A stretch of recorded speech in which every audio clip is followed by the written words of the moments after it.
Well, good morning, everyone, and welcome to another edition of Metro on the Move. Today, we are in the rain. That's right. We have 19 miles to do, going northbound on the Appalachian Trail, heading closer and closer to Connecticut. In fact, we'll be there in just a couple days. Today, though, I heard there's a pizza parlor along the trails, so we might be checking that out.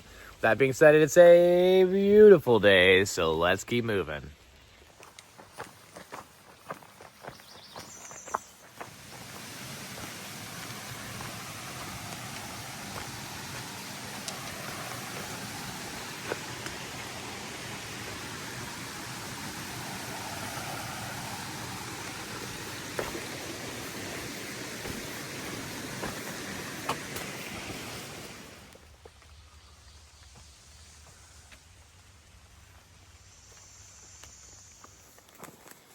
So it's been a few days since I broke my pinky toe, and every step is just like super painful. Like the bruising has gone into about the middle section of my foot, but I also had what they call Morton's neuroma, where the metatarsal points are squeezing my nerve. So I've got this foot pain that was already there. Then you add the broken toe, so I'm like walking on the big toe and the second to the big toe, whatever that toe is called. But I'm noticing my shoes. I got a new pair of Lone Peak 9s at Trail Days. I only put a few hundred miles on it, and the quality on them was inconsistent with the other pairs. And the 9 pluses that I bought have actually lasted way longer. So I think that if I was to make a suggestion in terms of just shoes that I would recommend buying, is the 9 pluses. But I go on Ultra's website and they're sold out of my size. So I don't know. I need to get a new pair of shoes soon. I don't really have the support that I need, and the foot pain is getting kind of intense. So anyway, just trying to nurse the injury and not slip and fall as I'm crossing this mud bog. I'm telling you, it gets challenging out here. Every day is going to throw something different at you.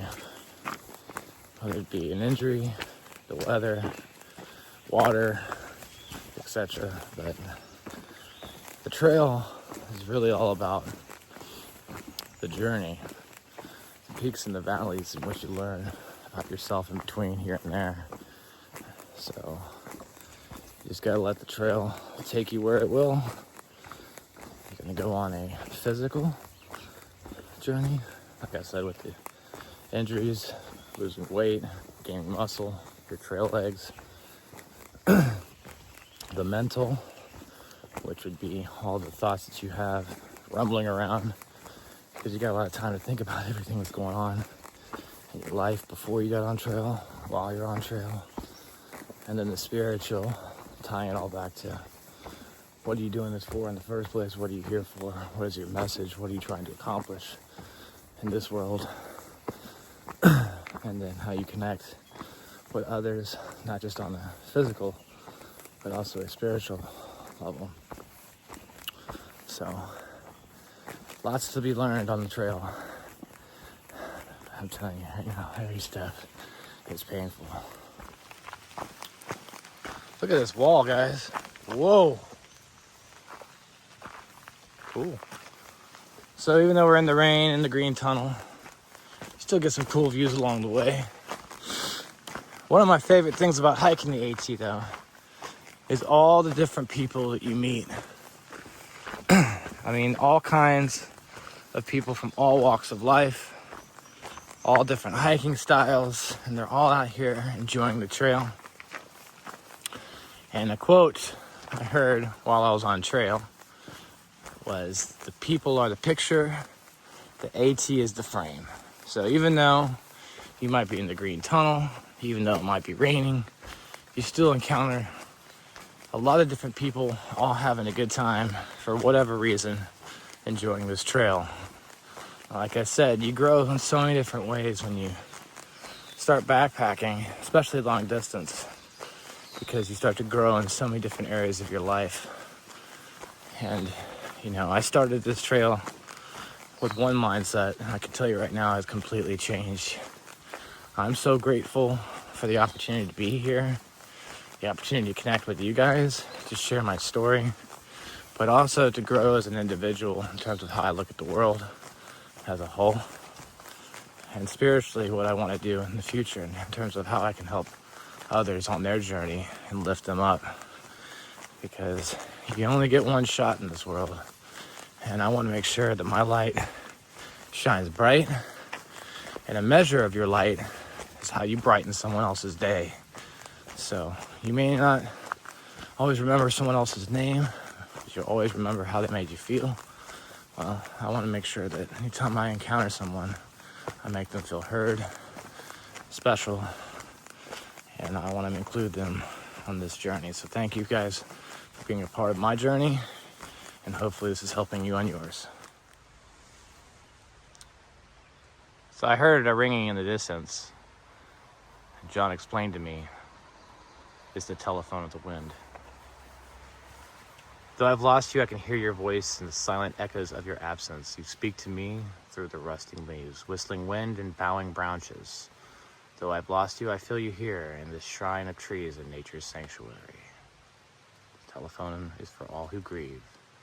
You're welcome to find solace here. Hello?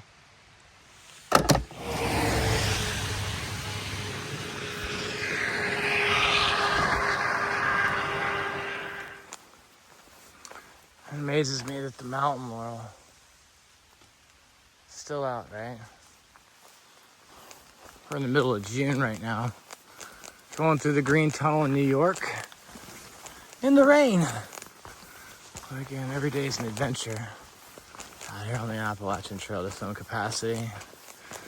The challenges kind of make it more interesting. But this is actually a nice level area.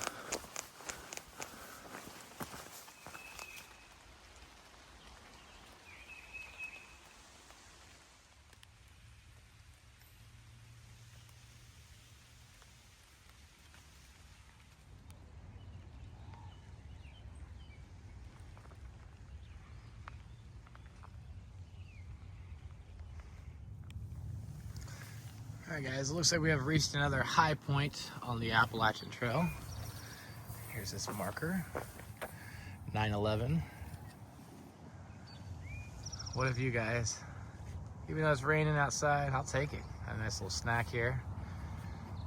Had some tortillas, some string cheese, pepperoni.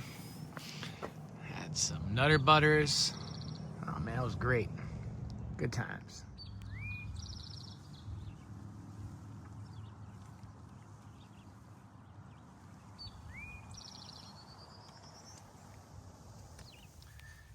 What are these plants called? If you know, put a comment down below.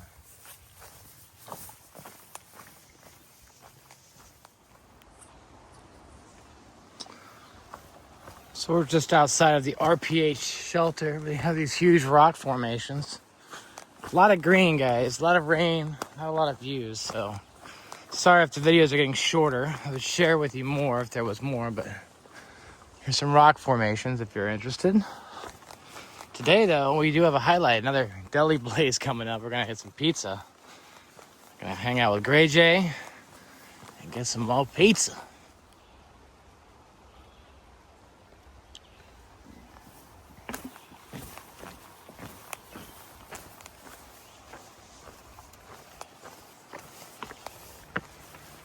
Nice little stream.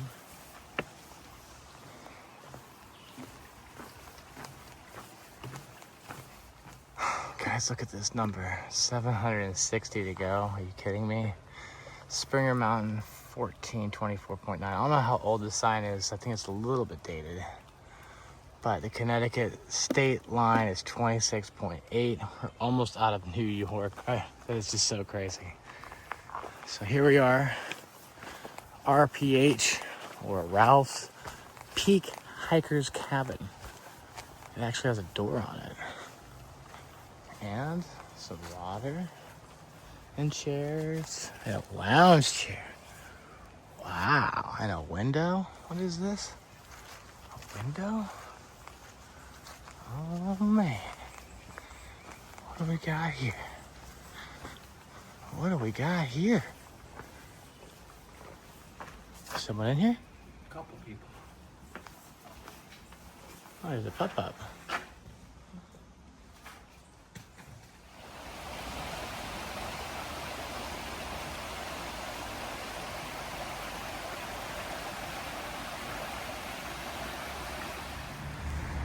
So we came out over there, and we're heading on northbound. But not every exit is on a trailhead. Sometimes you come out by an underpass or an overpass, I should say, because this is a highway. So it's amazing where these trailheads are, just out of nowhere, random pop-ups, right?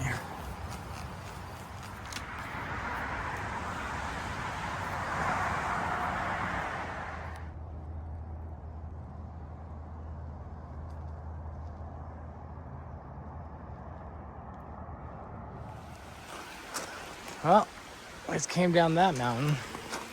Not too much further to the pizza spot. Wow, look at this, guys. Sweet.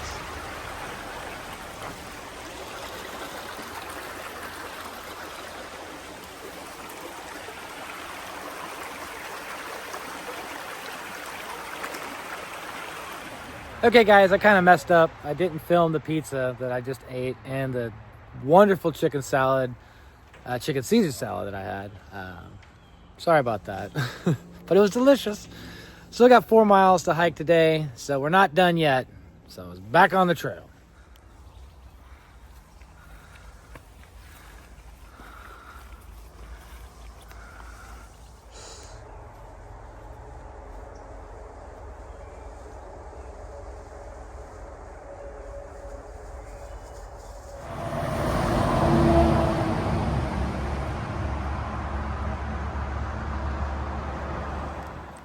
Well guys, the trail will always teach you something new every single day.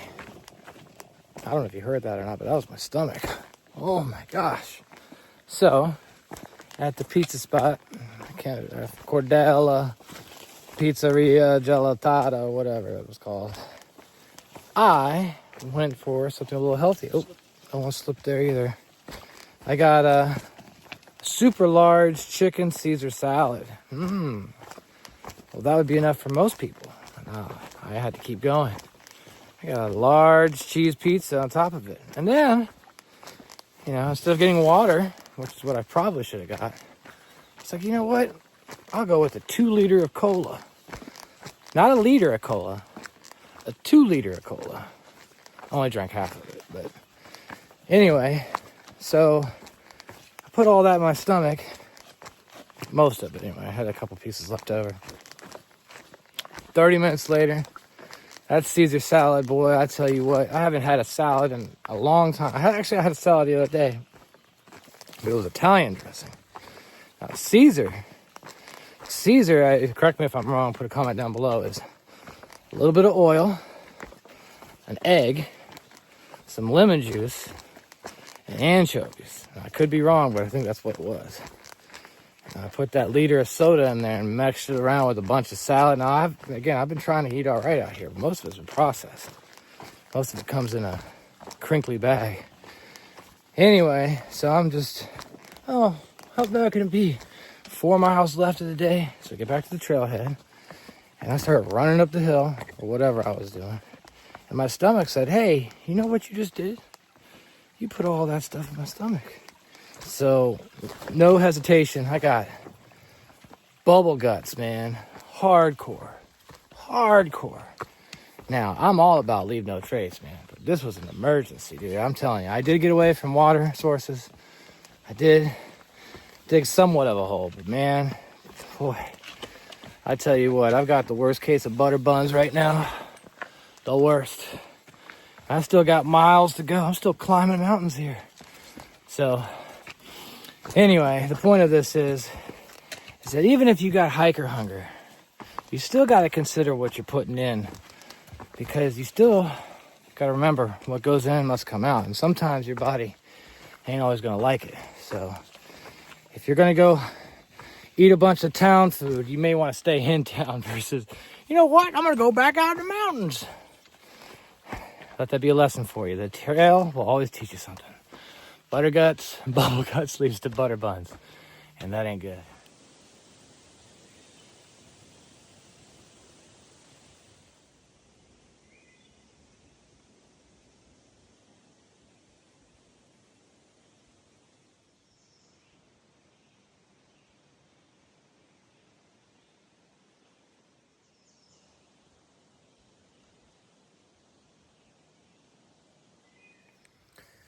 All right, guys, so I am set up in my tent for the night. That was a hike today of 19 plus miles, and now we're at the Morgan Stewart Shelter area. Excellent shelter, by the way, but I am taking a break, ready to go to bed. So if you found any value in this video, please like button, subscribe to my channel, and send me your comments so that I do respond. As always, thanks for watching, but until next time, let's keep moving.